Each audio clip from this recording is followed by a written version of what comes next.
I think it's more important for companies like ours to start or continue cooking from scratch and buying fresh and local, because we all know that our local farmers, producers need our help more now than they've ever needed our support.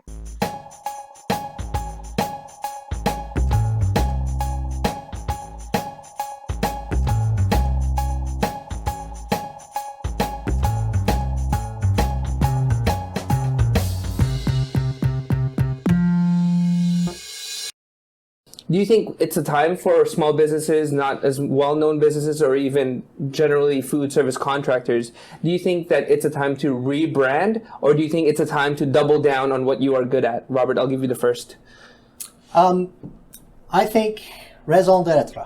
So the value of your brand is really the truth to what you do and the reason for being in business, period. I would recommend that they exercise their entrepreneurial spirit and start again. That's what rebrand. That's what the reopening is really going to be about. So do your welcome back promotions, do your grand openings, and really reconnect with the customers. Would be my recommendation there. But I wouldn't get too far away from what got you your success so far. If anything, from a food perspective, take a look at the number of ingredients you need and refine your menu a little tighter for the openings and stuff so that you're back to profitability a little faster. Maybe not offering such a wide variety, but focus your ingredients purchasing on stuff that you can use in multiple menu offerings. I feel our Dana Merrick brand continues to be very strong. The only change I see for us is to increase and communicate our support for our local farmers. I did ask our Vice President of Operations this, and I'm going to ask you both this. Do you think Scratch Fresh Local is going away? Candy, I'll start with you. Absolutely not. Specifically, more importantly now more than ever. As I mentioned, the manufacturing plants and all of the disruptions they've had in their operations because of COVID, I think it's more important for companies like ours to start or continue cooking from scratch and buying fresh and local, because we all know that our local farmers, producers need our help more now than they've ever needed our support. Yeah, I'll definitely echo that. I think Scratch Fresh Local is the future. Although it's been our present for 30 years, Right. In the marketplace, we don't open up packaged goods. We don't open up cans of soup. We cook them from scratch, from stocks, and we connect. We use scratch preparation. We source locally, so that's local farms, not just within your province, but as close to your cafe as we can get it, from a safety perspective, of course.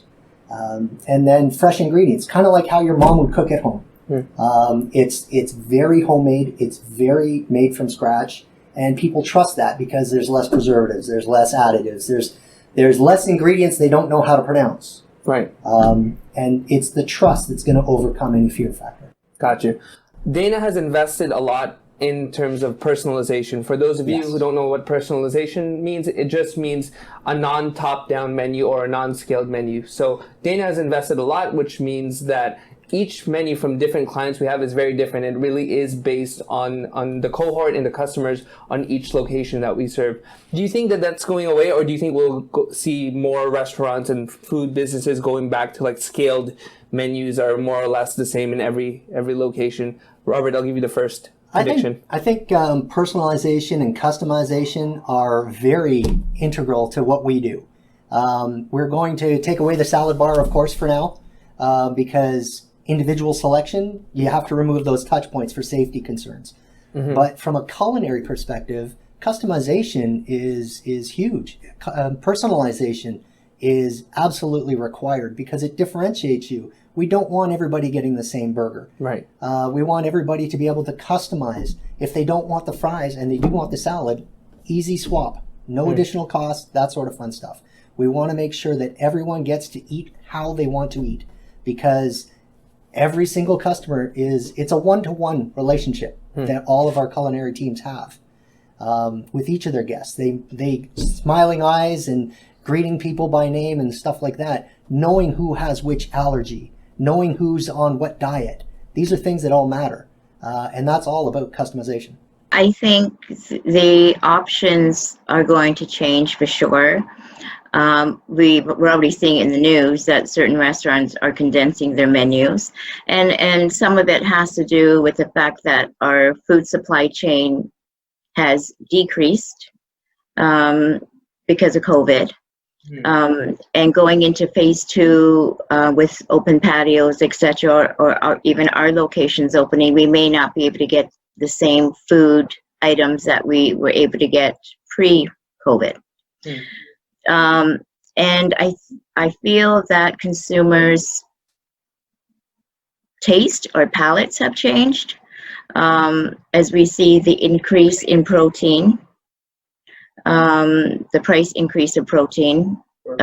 Maybe some of our consumers have switched to maybe 75% vegetarian options versus protein options or meat protein options. So we will definitely make a change. And outside retail operations will definitely make a change to their menus. Fair enough. Okay, I think this is going to be my last question, and this is going to be a chance for you guys to admire what other food businesses are doing. So it doesn't have to be any big franchise or any big famous corporation, but tell me a little bit of some of the cool marketing. Robert, I know you're a fan of guerrilla marketing, very, very ground up, startup type of marketing. Has there been any promos that you guys have looked at and you're like, man, that's cool? Do you want to share? Sure. I know I'm putting you guys on the spot, but I think one of the best things that I've seen personally is Boxed, B-O-X, comma, D, not comma, explanation about D. It's by Paramount, and it's a franchise from Paramount in downtown. What they're doing is they've taken away all the tables, and everything is ordered online through their app, and we have the same app or a similar app, and then everything is passed through windows and doors. So you get your own little cubby. The chef is the only one who touches your food. The food goes into the cubby. You get a text message with a code that unlocks the door, so you can come in and you can get your entree. I thought that was pretty innovative. We have, I think it's the Anywhere lockers that we can integrate with our app, should a client require it. But of course, you want to remove touch points. You want to get down the path of prepayment, so there's less cash transfer and less touch points, and simplify the system. That's the best implementation I've seen during COVID. Sure. So kudos to them. We typically have digital menu boards in our operations, and a lot of retail operations have installed digital menu boards, and what they're showing is their cleaning practices. When their customers return, they have a video to show them what they've been doing while they've been closed. And that would be a number of things. That would be installing plexiglass. That would be increasing their cleaning measures. So that, I think, is exciting because it's not just a promotion where you could win free food. I don't feel our customers or anyone going back to visiting a food outlet wants to win free meals. I think they just, right now, that's not top of mind. Right now, top of mind is ensuring my safety. What are you doing to assure that I'm going to be safe eating at your establishment, picking up from your establishment? What are you doing? So it's exciting to see. And I mean, I've been watching video after video. I've been reading up on openings of restaurants. And it's just very cool to see that we are now realizing transparency is the key. There you have it. I have Candy, I have Robert. It's really about going back to the fundamentals, doubling down on what Robert said, your reason for existence.